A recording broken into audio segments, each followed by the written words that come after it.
Ben bunları aldım ama param yetmiyor. Sonra verirsin yavrum.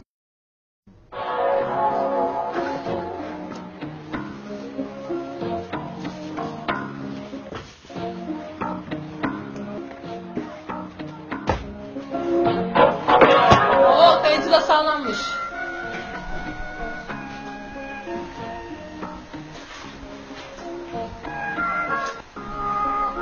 Osman sana verdiklerine bu kadar şey alamazsın.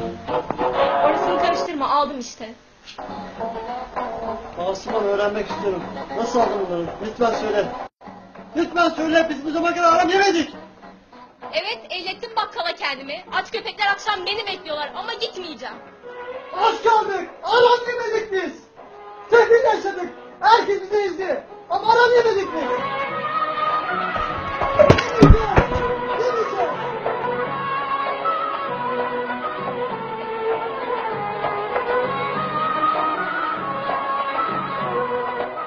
Bu ekmeği senin verdiğin helal parayla aldım.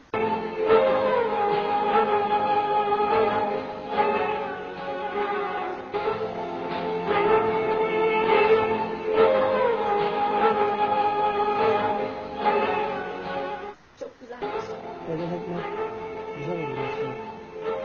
42 yıldan beri Cafer Bakkal